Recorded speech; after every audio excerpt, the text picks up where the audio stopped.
Welcome back to another episode of the GCN Tech Clinic, where I'm going to answer all of your tech-related questions that you've been leaving in the comment section below using the hashtag AskGCNTech. We've got some really good questions coming up this week, so let's get started.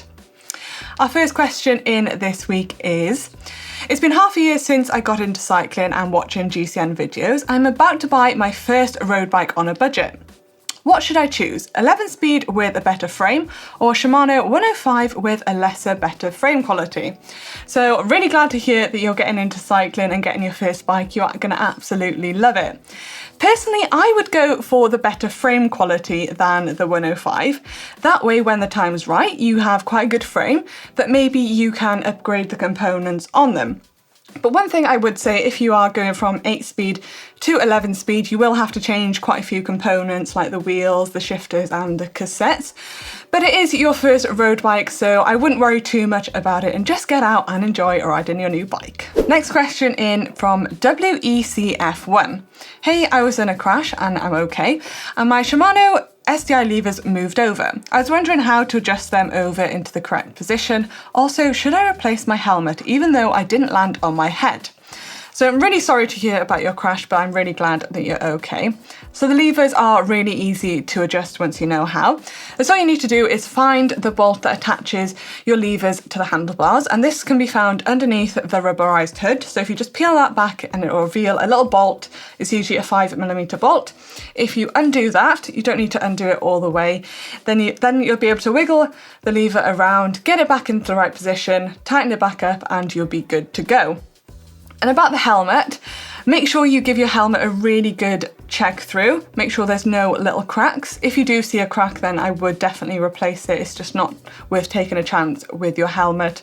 Some manufacturers can do a helmet policy replacement where they give you a discount off a new helmet or can actually send you a new helmet. So I definitely check that one out too. Next question is in from Jacob. Hi Mana, question on aerodynamics. If I were to buy a TT bike with a 35mm deep wheels and I want to upgrade, would I be better off going for a disc and keeping the stock wheel on the front, or would I be better off getting an 80mm wheel set and not the disc?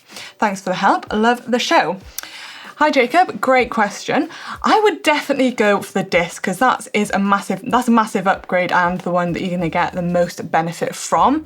The 35 on the front, that is quite shallow, so if you do get a chance in the future and you do want to upgrade, I would recommend going for a little bit deeper on the front, but still a disc is a massive upgrade and they look pretty cool and they sound pretty cool when you ride fast on them. Next question we have in from Matt H656.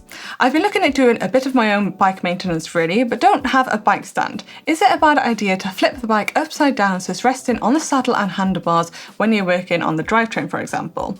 This is what I was shown when I was younger, but I've never seen you guys do it. So great to hear that you're getting into your own bike maintenance. You're going to learn so much from doing it all yourself. It is okay to flip the bike upside down, but it's not ideal. You would be a lot better off with a bike stand. It'll make it a lot easier and a lot more stable. The only thing I'd say if you are going to flip the bike upside down is to put something soft underneath it so you're not scratching the saddle or the handlebars.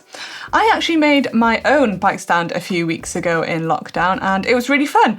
I used old bits of metal, an old pole and some old handlebars that I had laying around, so maybe you could have a look around and see if you could put something together, so make sure you check that video out if you need some inspiration. Next question is in from Samuel. As I've been riding a lot more on the road lately, I have been getting a lot more punctures, and I was wondering if I could convert my normal Clincher rims to tubeless without having to get new rims. So the short answer is no, do not do this. You need to make sure that your rims are tubeless compatible as well as your tyres, especially on the road where you ride a really high tyre pressure. You don't want to risk going around the corner and your tyre coming off the rim because that would be really dangerous. Jeremy actually just done a video on tyre compatibility, so that might be useful to you, so go check it out. Our last question in this week is from MG Gilly. Hi guys, I love the channel. Currently I've got an 11/28 cassette, but I'm looking for a new cassette with a new set of wheels with an 11/30 cassette on the back. The question is, do I need a longer chain if I go from 11/28 to 11/30? So thanks for your question.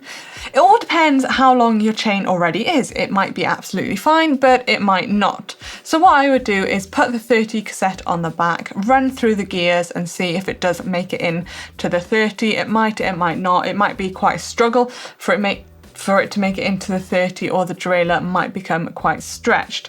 Any of those signs, then I'm going to say you're going to have to get a longer chain.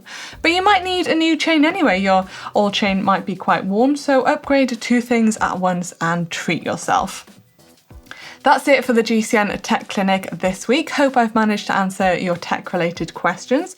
If you do have any questions that need answering, please leave them in the comment section below or on any of our social media channels using the hashtag AskGCNTech.